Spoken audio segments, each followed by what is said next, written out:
All right, we're here. Yay! We're It's here. Kat. I'm Kat from Rebloom Room, and today I'm very excited to be speaking with Stephanie Perry. If you're new here, my name is Kat, and Rebloom Room is a place where we help Black and Brown women bring more joy into their lives through international travel, retreats, and holistic self-care. I wanted to speak with Stephanie because Stephanie is someone who is bringing a lot of joy to a lot of Black women's lives through her work. So, Stephanie, can you introduce yourself? Let us know what you do, who Hi, you I'm are. so excited to be here, Kat. All right, hi. My name is Stephanie Perry. I'm a year-round house sitter. I'm the creator of House Sitter School. And what I do is I help Black women embrace more ease through taking a career break or a sabbatical, through just flat out moving abroad, through becoming a house sitter, through bopping around the globe as a digital nomad. Hmm. Mhm. And you right now, so you have built for yourself a life where you have a lot of ease and you're able to go where you want to go when you want to go there. And so you're right now you're in Curacao I'm in in the exotic Curaçao. Caribbean. I am. I'm in the Yeah. Caribbean in the ABC Islands. I'm way down there. I'm Yeah. way, I'm Yeah. sweating. It's hot. Hmm. But yeah, I'm team boycott winter. We Yeah. don't, there are things in our life. I see you have, oh my gosh, layers, right? You're wearing Hmm. layers. Yeah. I'm overdressed, right? Hmm. I'm overdressed. Yeah. So I like to take a look at things and decide why do I have to put up with this? Yeah. There's a lot in our lives that we put up with because we think we have to. Winter is one of those things. One day Hmm. I discovered that we did not need winter in our lives, and no turning back. I have not experienced a full winter, maybe one full winter in the last 6 years, 7, 8 years, maybe. Yeah, Nice. yeah. Nice. So how did you decide on Curacao? I wanted to try the Caribbean. So it's been a while since I've been in a Black country. I Mm. spend a lot of time in Mexico. House sitting is popular in Mexico, Yeah. especially with Americans and Canadians who have moved down there. So Hmm. I happened to spend a lot of time in Mexico. And one day I realized that I could visit a Black country without going all the way to Africa. So I Hmm. started looking in the Caribbean. Where can I afford to go, right? Where can I afford to go and what looks cute? Basically, that was my criteria. Hmm. Where can I afford to go? What looks cute? And where are tall men, right? And Curacao ticked all those boxes. So I'm here. Okay. I'm here for the winter. Okay. Yeah. And for folks who want to learn about the tall men and the adventures in Curacao, I will link to Stephanie's YouTube channel in the description. Um, but so in the meantime, you were originally working as a pharmacy technician. You had a 9 to 5, or not even 9 to 5. You work in night shift, and you had that normal life. And at some point, you decided that that wasn't for you, and you went abroad. So, how did you make that decision, and how did you get yourself to actually do it? First, I thought I just needed a year. I thought I just needed a year to travel and see all the places and then go back to work, maybe go back to kind of the same life. So I did that in 2015. I took a year to travel on savings full time and went to Southeast Asia. But once I came back, I realized that too much had changed in Mm-hmm. me. When you get a chance to look back at the United States from a distance, you can see a lot of stuff is messed up, right? Yeah, A lot, a lot of it perspective. is Yeah, just bad. A lot of yeah, stuff that we think is normal is not normal in yeah, the rest of the world. yeah. One of those things was having your work, your job dictate your life, like your work being who you are. Mm-hmm. In places you don't go anywhere in the United States and introduce yourself and people don't say, "Hi, Stephanie, nice to meet you. What do you do?" It's a Mm-hmm. normal question in the United States, and it seems Yeah. fine until you go places and no one asks you what you do. They might Mm-hmm. ask you, where have you traveled? If you're in a city, how are you enjoying my city? Mm-hmm. What restaurants have you eaten in? Which Mm-hmm. beaches have you visited? Mm-hmm. But not, what do you do for a living? How do you make money?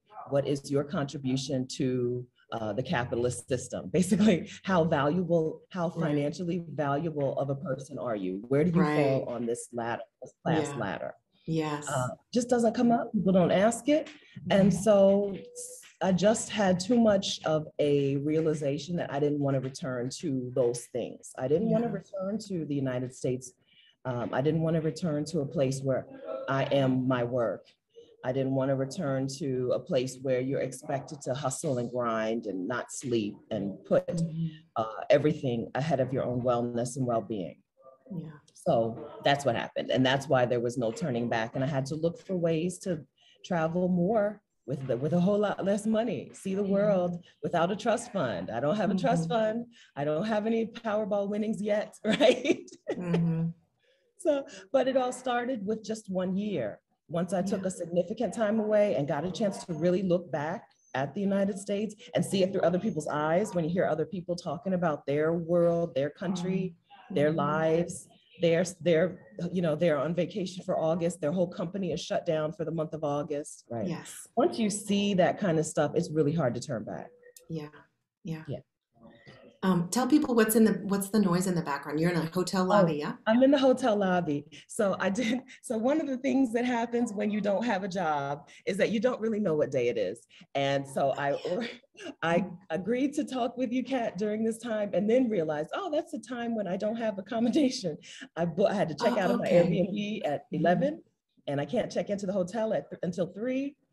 Days and dates mean nothing to me right now. And so it's not uncommon for me to be like really confused about what day it is and what, Yeah. So I'm in a hotel lobby. You'll see people, you'll hear people walking by. Well, but the wallpaper is Dutch fabulous. tourists. Yeah, it is. It's beautiful. I love it here. Yeah. So I'm going to spend a lot of time in the lobby, even after I get my room, I think. Yeah. Oh, yeah, it's pretty. But I guess Dutch people are also citizens of Curaçao because this is a Dutch island. So most of the tourists here are Dutch and they're pretty quiet. Okay. They're pretty quiet people. Yeah. So for the past at least year, maybe 2 years, you've been doing these marathon YouTube lives and it's like Saturday church almost. It's like this place where Black women come together and discuss topics that are essential to our happiness, really. So what you're doing is building community. How are you doing this? Like, and why? The community is unintended, I'm going to say originally unintended side effect or consequence or result of me just creating a place where I shared my information. I started my YouTube channel in 2019 just because I knew I took a sabbatical and I knew maybe 8 other women who I thought could use a sabbatical of their own. And I figured if I knew 8, there were probably 80 or 800. So let me make a YouTube channel and share information about how I traveled on a budget, how I did these things, how I picked my destinations, what these places are like, right? Because when I went to the Philippines, I don't think anybody would have believed me when I said how beautiful the Philippines were, So I just created a place where I could give information and women started showing up and also sharing information, and it became reciprocal and it became community, and it did become kind of like a must watch, like a TV appointment. Like this is an appointment. This is a time we're going to get together and spend time with each other. Sometimes like you're there. Sometimes I'm not even sure how many people are actually listening to what I'm saying. You're just there to commune with each other. Yeah. Right? Yeah. There's a lot of chat activity. Yeah, a lot of activity, a lot of getting to know each other. A lot of people from my YouTube channel have gotten to meet each other. I've met very few people. Oh, yeah.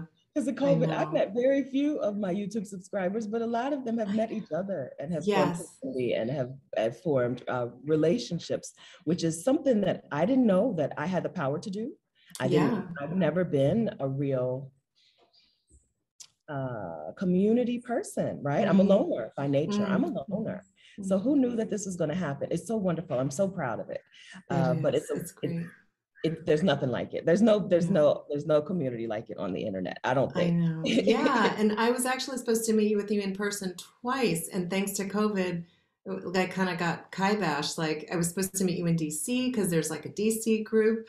And then I was supposed to meet you in San Miguel, Day. And then I was like, COVID is a hater. I don't know if I flew down to the San Miguel meetup and couldn't even go. I know. because of COVID. Yeah, COVID's ruining everything. Yeah. Oh my gosh. I could have been on that plane too. I know that story. I was like, oh my gosh, getting on a plane right now, Yeah. it's hard. Yeah. Unless you Oh, really, yeah, need to be you have to, somewhere. you have to really want it. And you right now to Yes. travel and to fly, you have to be really flexible. You have to be okay with Hmm. everything going wrong. Yeah. You have to be Yeah, okay with being in a hotel room for 2 weeks if necessary, or, you know, all the things. So that's yeah, right. yeah, That's it's not right. All great. the time. So why do you think community is important for Black women?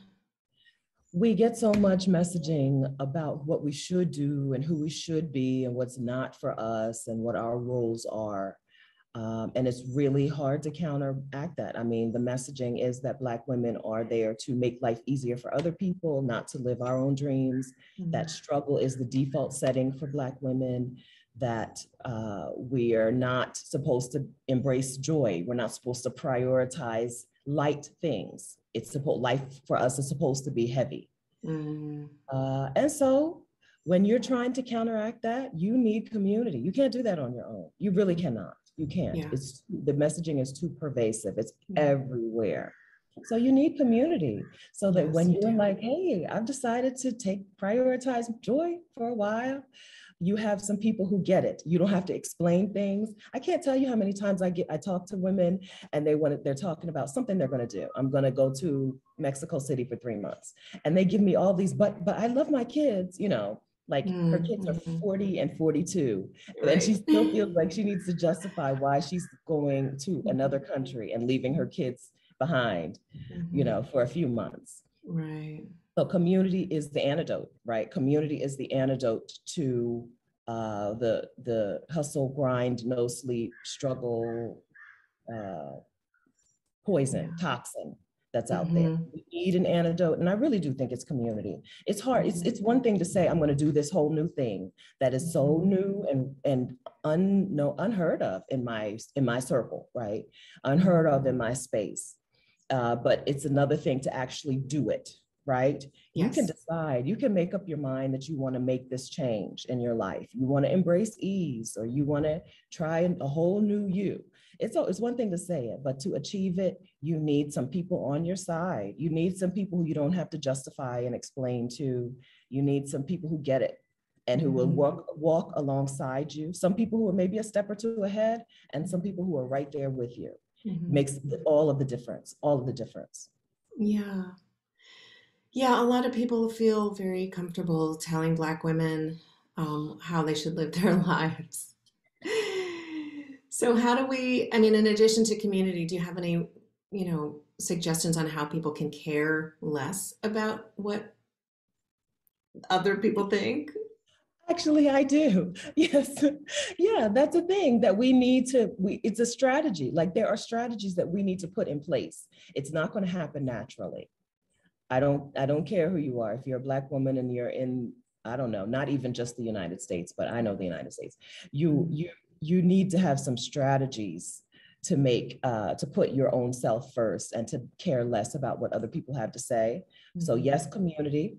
Also, like keep a list of your wins. I'm a fan of keeping a list of my mhm, wins. Keep a list mhm, of the time that either you did something that other people said was going to be a mistake and it wasn't, or mhm, times that you tried something that was just really scary mhm, and you did it, right? I was scared out of my mind to do this thing. I did this thing. I'm so glad I did this thing. Like keep a mhm, list, like keep a mhm. tally of these things. It really is good to call back, right? Yeah, I don't know if I can like kind of paraphrase the Bible. Is it okay to paraphrase the Bible here? sure. Okay, so in the book of Hebrews, there's a chapter where it's just like a retelling of some things that happened in the Old Testament, and preachers like to call that faith's hall of fame, right? These Okay, are the people who exercised faith in the Old Testament, and here's the result. And it's just a quick rundown, and they always okay. you hear that sermon preached a lot in churches, and they call it faith's hall of fame. I Mm, keep my own hall of fame. I keep my own faith's hall of fame, right? Times mm, that I did something that was scary, and just keep a rundown. Like keep mm, a tally. If the Bible kept a tally of things, you should keep a tally of things, mm. of times that you've won. Keep a Yeah. tally of your wins and even your near wins, right? Mm, Times that even maybe you didn't achieve the goal, but something else good came out of it so mhm, that you can look back on it. that is that is one way that you can remember that this is your life and you have to live your life. Other people can't live it for you. And then also it's good to remember that people have, they only know what they know, right? So maybe people are coming at you with something that you should be doing, but they only know what they know. They haven't lived your life. They haven't experienced what you've experienced. They don't need the same things that you need. Or maybe they do, and they're just a few steps behind you. Maybe you're an early adopter. Yeah. So also just keep it in perspective. If this person's opinion does matter to you, that's important. If it's coming from someone whose opinion does matter to you, just remember that they're operating out of something else. They might be just operating out of fear. Yeah. It's normal for people to be really afraid for you when you want to branch out and do something new. If they're operating out of fear, you have to decide if you're going to live your life and make your own decisions based on fear. And you probably have already decided that you're not going to do it, right? So just remember that they're operating out of fear. They're just worried for you. They're afraid for you. If their opinion matters to you, it may not necessarily be that they want to hold you back. It could very well just be that they're afraid. They're afraid that something bad is going to happen, but they don't know what you know. Yeah. So press on. Yes. Lean into your community and keep moving. Yeah. Yeah. So at this point, millions of people in the United States have not just thought about changing their lives, but they're quitting their jobs.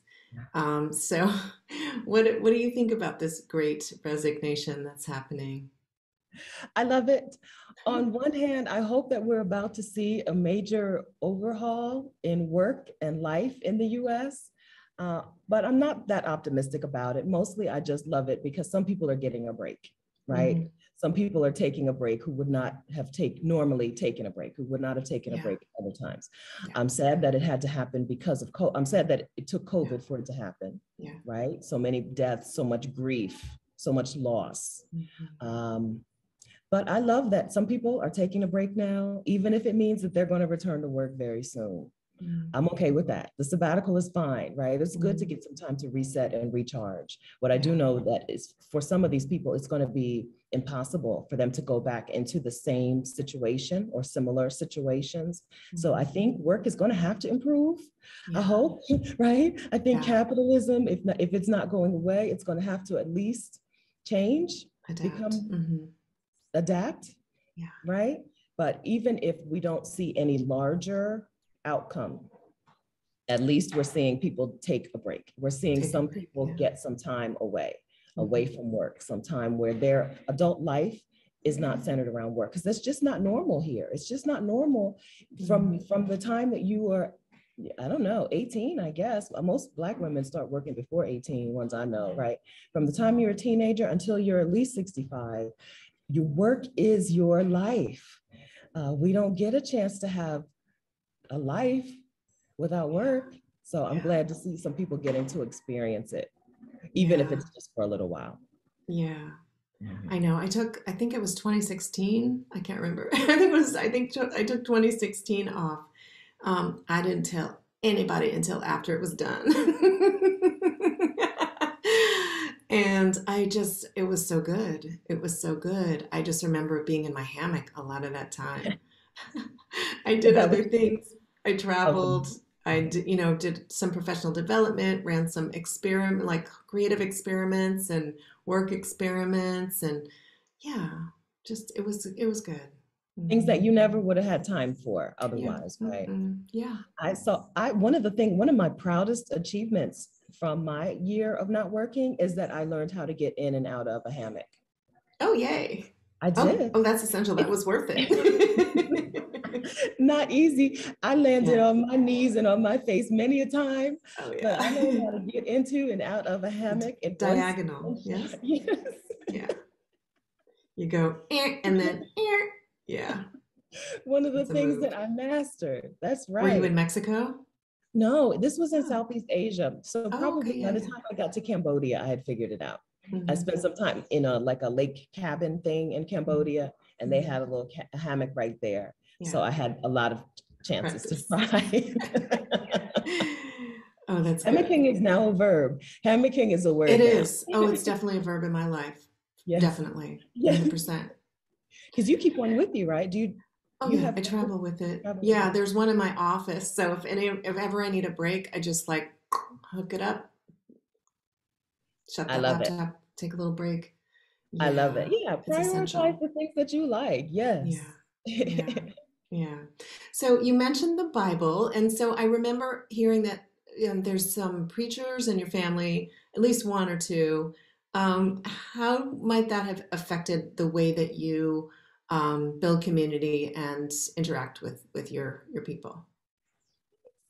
So my mom is an ordained minister, and my father's father, my grandfather, was a minister and a pastor. And I think some, being a kid who spent all of her time in the church, Mm, gives me like an experience of having just people around you who are with you, right? mhm, We all want the same thing, and we just want each other to win. That was my experience growing up as a kid in churches. mhm. That's probably really helpful. Having preachers in the family also means that I'm not afraid to talk in public. Yes. Even though I'm a Yes. loner, you're Yeah. always getting thrown up somewhere to talk to people. Oh You yeah. know, you have to be ready to have some words ready in any Hmm. circumstance because somebody's going to ask you to say some words. Okay. Uh, so that probably was helpful. But I Hmm. think even more helpful than having preachers in the family, it has been seeing my parents in particular, teaching things that they did not have like an expert level of proficiency in. I Hmm. promise you, I think that one of the best abilities in life is to be able to say, I can do this without saying, but without imposter syndrome, Right. right? Not having imposter syndrome, major win. Two types of people don't have imposter syndrome as far as I'm concerned: Hmm. psychopaths Hmm. and to people who have seen other people do things without having some sort of expert level certification, Hmm. right? I've taken a test on Google. I have Googled, am I a psychopath? I really have Googled that because I don't feel imposter syndrome. And I wonder, Psychopaths don't care about community. that's what they said. That's what they said. A psychopath would never ask that question. Right. I Mm. Googled it because I don't have imposter syndrome. I don't feel like I need to be more than in order to do basic things, in order to help other people, in order to say what I have to say. And I think that that is a tremendous asset plus in life. If you can get yourself to that point where you can say, it's okay, I can do it, I'm enough, I don't have to justify to people why I should be the person to say these things. I don't have to go and get some extra certifications and accreditations and all of that Mhm. in order to get started. That I think has carried me further than church stuff. I Mhm. think. I Mhm. think. Yeah. Yeah. So, what did I want to ask? Yes. You are team do as little as possible. Yes. You like ease and you like to do less when possible. Mhm. But you're actually doing a lot. Mm. You know, you've got coaching, you've got this Exodus Summit that you run, YouTube channels, et cetera, et cetera. So how do you balance the need to give yourself ease and not overwhelm, the Mhm. opposite, whatever, underwhelm, I don't know, Yeah. with running a business? How do you do that? Good question. So I'm there now, like asking myself that same question. How much do I want to take on? How do I decide what uh how do I decide what to say yes to and what to say no to? Mhm. Right now, I don't think that there's any chance that I could become an overachiever.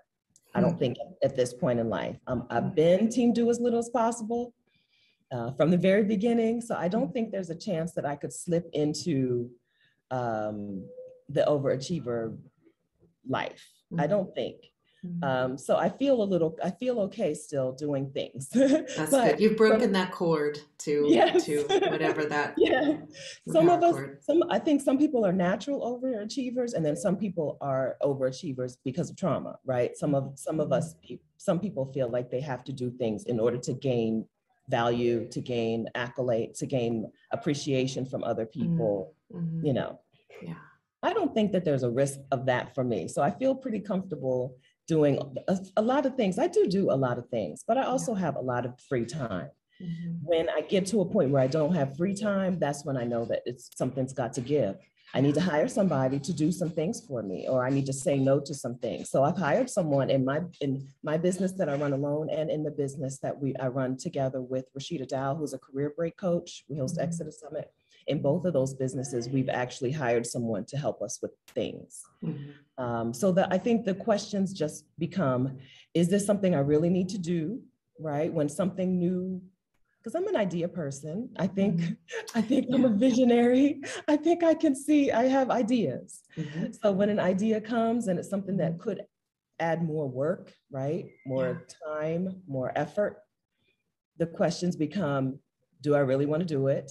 Do I really need to do it? Or can someone else do it? Do I need to do it now, or can it wait until later? I go through like my little mental checklist, right? A lot of times it stops at right there. Do I really want to do it? If I don't want to do it, I get to be in a place where if I don't want to do it, I don't have to do it. And that can be, I want to be in that place. I want to be in that place. I'm not in that place. It's the easiest thing, right? The easiest thing to decide. Do I want to do this? No, I don't want to do it, right? It would be a good idea, and it would be nice if someone would do it, but I don't want to do it. I'm perfectly fine with saying someone else should do it. I know the expression, I thought to myself, someone should do something. And then I remembered that I am somebody, right? I thought to myself, somebody should do something. And then I remembered that I am somebody. I'm the opposite. I think to myself, somebody should do something, and then I just leave it alone. Right? I'm not the one. I remember. Not me. I'm not the one. Yeah, because you've like on Saturday mornings, you've been like, oh God, that would be a great thing to do. One of you guys should really do that. One of you ladies just take that up. Oh, here's a business idea. Okay, I hope somebody takes that up. Yes, I love it. That's right. It doesn't have to be me. Yeah. It doesn't have to be me. Women in general just feel like they have to be the ones to do something. But I like, this is another reason why I would Google, am I a psychopath? Because I don't feel like it has to be me. I've seen other women do things very capably. You know, Black women are capable. The women in my community, in my space, the women who I get to spend time with, they're capable. I don't have to feel like I have to do everything, because if I don't do it, it's not going to be done right. I've never had that experience. And most of the time when you pass something off to someone, or you just see them doing something that you had once thought, they do it so much better, right? They do it better than you would have done it anyway. I think part of that is So I think women who have male partners and children take on a lot for themselves, and they just keep piling on and piling on. Because I don't have a partner I'm not partnered, because I don't have children right now. I'm not a person who just always says, I have to do it. I have to do it. I've never gotten to that point. I think that relationship things kind of contribute to women's feeling that if they want it done right, they have to do it themselves. But I haven't been put in that position. So I never have felt like I needed to do it myself. Right. So is there anywhere in the world that you are thinking that you'd like to go next, or any place that's sort of like in the distance for you? A lot of places, so many places. So I'm supposed to be in Turkey for Easter of this year. I don't know if it's going to happen, because Turkey and Ukraine are neighbors, or kind of neighbors, right? Across the sea from each other. Yeah. So I don't know that that's going to happen. We're deciding just like this week whether or not that's actually going to happen. Yeah. I would like to see more of the Caribbean now that I'm here. And so many places. I would like to spend some time in some parts of Europe that I haven't hit yet. Honestly, I don't know really the difference between Ireland and Scotland. I know Scotland is hooked to England, and Ireland is its own island. Other than that, I don't know what I would experience differently. So I'd like to go to at least one or both of those and spend some time. And then of course, I'd like to go to East Africa. Everyone wants to go to East Africa. I would love to visit Zanzibar. I would love to visit Rwanda, which seems to be having sort of like amazing rebirth. I'd love to visit Rwanda as well. Yeah. It's so strange traveling during these times. So I don't know Yeah, it what's is. actually going to happen. Yeah. But as a house sitter, I'm just open, right? I'm just Hmm. like, let's see what awesome house sit pops up, where it is, and can I get there? Will they let me in? Is Hmm. there a house sit somewhere? And is this in a country that will let me in right now? That's pretty much what's determining my travel future for the near future. Yeah. Yeah. Yeah. So let's see. What advice would you have for women who are looking to either move abroad or just travel abroad? Do It's a it. big question. Just what? Do it?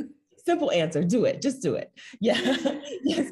So I think that a lot of times I talk to women who are very sure that it's what they want to do, but just don't know how to get started, right? This is what communities do. If you have an idea where you want to go in the world, they probably have an expat group and a Black expat group. Get in there. I don't care if it's for 6 different cities. I don't care if you're weighing your options between 6 different cities. Get in groups for expats and Black expats in those places. Join them, listen, ask your questions, engage. These Ask are smart questions. smart Like questions. research, do a little research, do a little Googling before you ask the questions in the groups. Do, That's, yeah. yes, do some Googles, do some Googles and read what's already been posted in the group Yeah. about Yeah. the thing, the question. Yeah. But Yeah. ask your questions this and meet people. Meet people. You can land in places that you've never been, in places that speak languages you never know, and you can have some friends there before you Mhm. even get there. Yeah. So engage with communities on the internet that are people like you, right? People who have left someplace and moved someplace else. I can't tell you how helpful that is. It's Mm. extremely helpful. Also, get your money, get a dollar figure in your mind. I think that, sorry, Is that music? What is that? Shoot I clogs don't, falling down the stairs? I think it's just a suitcase going down the Oh, steps, I think. okay. Sorry. Also, don't let money intimidate you. Find out what things are going to cost in your place. Like find out what an apartment or an Airbnb will cost in the city you want to go to. That's going to make it so much more likely you're going to get there. Once you get a dollar figure down, it no longer becomes this mysterious thing. It's just money, right? It's like, oh, $1,500 a month is what I need to live in this place. Okay, now how do I get that? Right? Mhm. Everything becomes more realistic once you have an actual dollar figure.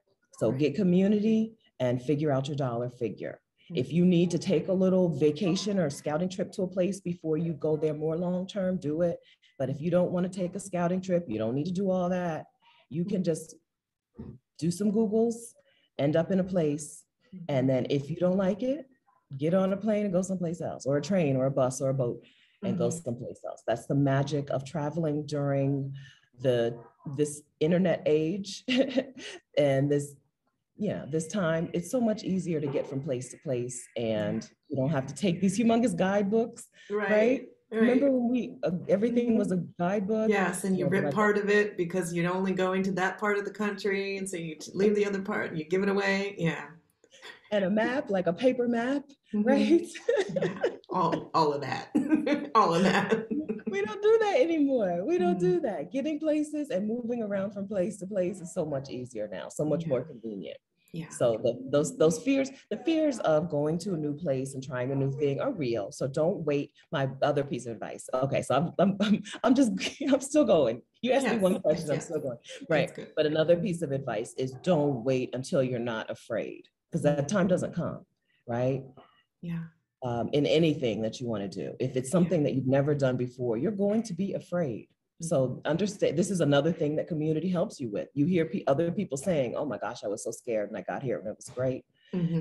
And you're like, oh, okay. So she was Yeah. scared too. Yeah.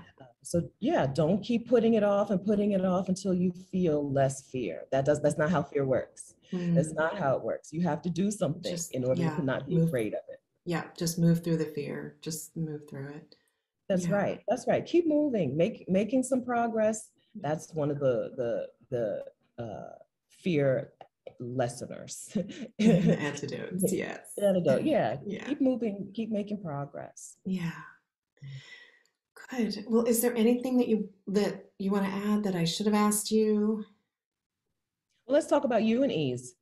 Let's talk You about and you and ease. ease. Where are you on the ease On the ease scale, are you incorporating something new into your life this quarter, perhaps, I hope, so that things you can have more ease in this year? Yeah, I'm applying for my medical marijuana card in DC. It's the thing. Yes, that's what I'm doing, and I probably will do a video about that process when it happens. Yeah, Wonderful. yeah. Very good. So Mhm. what is that going to do for you? It will just break some of the anxiety slash tension that I've been feeling, and I know that like it's higher than I think it is because I've been acclimatized to it Yeah.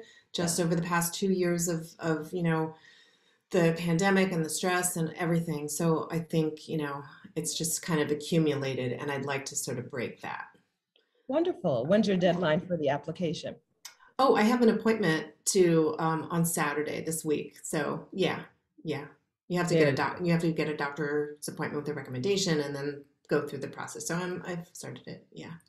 Wonderful. That's awesome. Because last week was not easeful. I had a flat tire and a root canal and various other technology related issues. So I was like, something's got to give here. I can't, like, this is too much. Yeah. Yes. And you Yeah. recognized it and you put something in place so Yeah. that this doesn't continue. So you don't Yeah. have to stay on this on 10. Yeah. You don't have to stay on Yes. 10. Yeah. Not sustainable. Not sustainable. Yeah. Not That's good. very good. I'm Yeah. glad. Yeah. I am too. Uh-huh. There we go. Shoulders a little lower now. Thank you so Okay. much, Stephanie. I really appreciate you coming on. I love hearing you talk, and you've got so many good things to say for Black women who really need it. Yeah. My Yeah. pleasure. Thank you very much for having me on. Holler at me Yes. anytime. I'll come back. This is my favorite Yeah. talk, right? This is my favorite Yeah. thing to talk about. Hmm. You talked about me being the child of a preacher, right? Hmm. I have sermons Yes. about Yes. ease, Yes. about about living for you, about not Yeah. treating your life like it's a dress rehearsal. I think that Mm. that is something that that's like my message. If I could get any like a bill, I've been asked this in job interviews. If you could put a billboard up anywhere that said anything, what would you say? I would say this, like, use the job word. I did say the thing. Hashtag work less. I said in job interviews, but I don't have jobs. So I Yeah. don't have jobs. Yeah. That's the billboard that I would put up. This is not a dress rehearsal. You have to Mm. learn, figure out what you want for yourself and Mhm. make progress towards it, move towards it. Yeah. I the progress is even if you don't get, I don't know. I mean, I think we can get to the thing. We can get there eventually. Mm. Keep moving. You can get to that thing that is your like goal, your big goal. But even before you get there, progress is happiness, right? Hmm. It's Progress true. is peace, some Yeah, peace. it's Yeah. true. So Yeah. but you need to, you know what's for you compared to what other people have told you is for you. Yeah. Okay, I'm starting a whole new conversation, right? Get Mm. start instead of knowing what other people want for you, you need to Yeah. know what you want for yourself. I think Yeah. time away, Hmm. and especially time away from work, is how Hmm. you learn that if you Yeah. don't even know what you want, right? Yeah. Sabbaticals do that for you. And then just make progress towards that thing that you decide is your thing. Yeah. Yeah. I don't know. I know that one of these days I'm going to be like, "Oh, I did it, Stephanie. You infiltrated my mind, and I ain't got no job no more." I'm not going, no peace. I will not, well, I'm not going to rest. So I'll rest a little bit, but I'm Yeah, not going to fully rest until it's done. I Okay. know. I know. I know. I Listen, know. so I told you I started my YouTube channel because I had like 8 friends who I Yeah. thought, I really would love to see her do it. Hmm. Ilea, Charmaine, Katrina, who Hmm. I'm here in the Caribbean Oh, with, my good. Yeah. cousin Kim, right? Hmm. I don't think any one of them has taken a sabbatical yet. I think each one of them still has a job. Okay. Hmm. But I'm still going. I'm gonna Right. keep going until they hear Right. me. Right. Whew. Well, work it. Keep working it. Yes. So, Yes. yes, so for everyone watching, I will link to all of Stephanie's, her website and her socials in the description. And please subscribe to the channel so you'll know when a new video drops, and also hits what is it? Hit the what's the thing? Notification bell. Notifications. That's it.